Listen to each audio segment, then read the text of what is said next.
20 సార్లు చెప్పినా చెప్పొచ్చు మళ్ళా.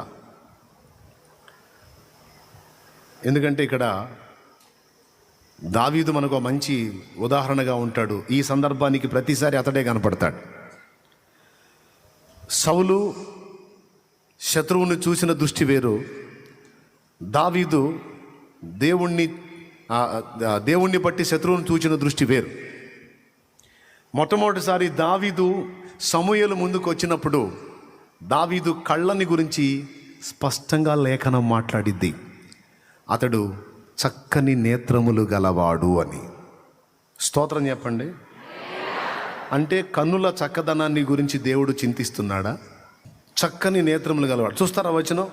మొదటి సమూయేలు 16వ అధ్యాయం 12వ వచనం. మొదటి సమూయేలు 2వ సమూయేలుకి ఏమవుతాడు? చదువుమా.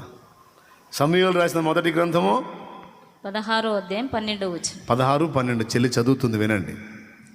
అతడు వారిని పిలువనంపించి లోపలికి తోడుకొని వచ్చెను. అతడు ఎర్రని వాడును, చక్కని నేత్రములు గలవాడును, చూచుటకు సుందరమైన వాడునై ఉండెను. మీరు ఏమన్నా ఆలోచించారా? దావీదు చక్కదనం దేవుడికి అంత గొప్పదా?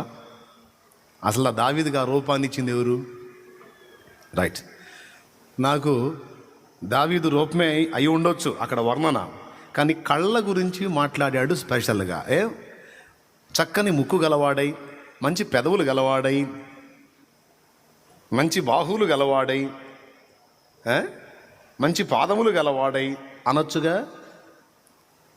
మంచి చెవులు గలవాడై, మంచి బుగ్గలు గలవాడై అనొచ్చుగా.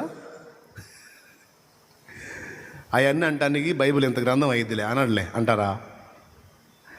కళ్ళ గురించి ఎందుకు మాట్లాడాడంటే అక్కడ మీరు ఆలోచించాల్సిన పాయింట్ ఒకటి ఉంటుంది. వర్ణాన్ని మాట్లాడాడు, ఎర్రని వాడని. రూపసి అన్నాడు, చక్కని నేత్రాలు అన్నాడు. దావీదు సర్వ శరీరం ఒక ఎత్తు, దావీదు కళ్ళు స్పెషల్. ఏమిటి ఆ కళ్ళ గొప్పతనం అంటే, ఈ ఒక్క పాయింట్ నీకు అర్థమైతే చాలు, హ్యాపీ.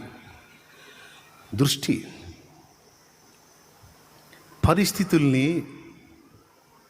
దేవుని దృష్టితో చూస్తాడు అతను. ఒక మానవ దృష్టితో చూడడు. ఒక్కసారి లైఫ్లో మనుషరీత్యా చూశాడు, ఇక మిగిలిన విషయాలన్నిటినీ దేవుడు పట్టించుకోవాలా. ప్రతికూలతైన అనుకూలతైన పరిస్థితుల్ని మనుష్య దృష్టితో కాకుండా